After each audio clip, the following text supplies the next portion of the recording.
Hi, this is Team L19, and we're going to cover urban heat islands. My name is Arianna, and I'm a Comp major. I'm Tanishka, and I'm an aerospace major. I'm Richa, and I'm a BME major. And I'm Grace, and I'm a Chemie major.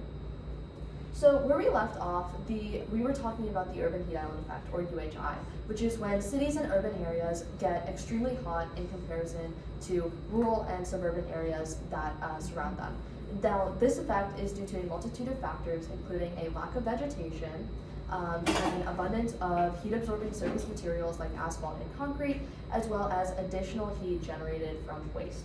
So this map from the Georgia Tech Urban Climate Lab highlights the significant heat risk in downtown areas of Atlanta in red in comparison to the relatively low heat risk in the surrounding suburban and rural areas, which are in green. So to put this issue into perspective, heat waves are the most lethal weather-related disaster in America, and as Arianna mentioned, we were able to see a disparity between temperatures in the city versus temperatures in areas surrounding the city. For example, Mona Scott, a local resident of a low-income community in South Atlanta, talks to reporters in an interview with CNN and is telling them how her AC broke 10 days prior to the interview, and she's still not been able to get that fixed. So for low-income residents like Mona, having to pay for basic utilities is already quite a heavy burden to shoulder, and having to deal with extreme heat events and having to pay for AC on top of that just provides more to worry about. In the same interview, Brianna Finley, a former Atlanta resident, talks about her personal experiences with extreme heat and how she's actually able to measure a temperature difference between places in the city with high asphalt and less shade cover compared to areas outside.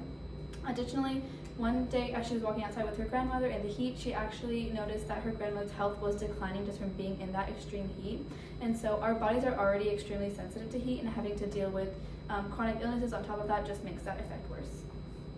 So, like Richa was saying, low-income communities like Brianna's and Mona's in South Atlanta that have been historically affected by redlining, communities like Pittsburgh, pictured here, Adair Park, and Mechanicsville, rank highest in terms of heat risk, ranked 1, 4, and 8 out of 248 Atlanta neighborhoods, even though they aren't really the hottest. And this is because they have been historically isolated and underinvested, which means that they have less tree shade, fewer parks, more heat-absorbing surfaces, and less residents have access to AC.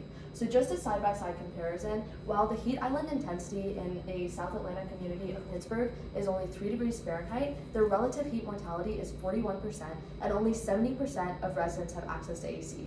In comparison to other hotter, high-income areas like Midtown, where the relative heat island intensity is double that of Pittsburgh, the access to AC is over 90%, and the relative heat mortality is in the negatives, which shows that the risk posed by extreme heat is not only due to temperature, it's also due to factors such as income and community resources.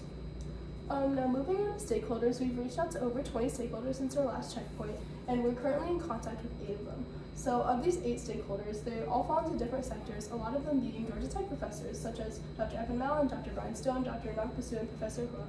And also we have government organizations that we're in contact with, such as NOAA and NIHHIS, as well as nonprofit organizations and coalitions.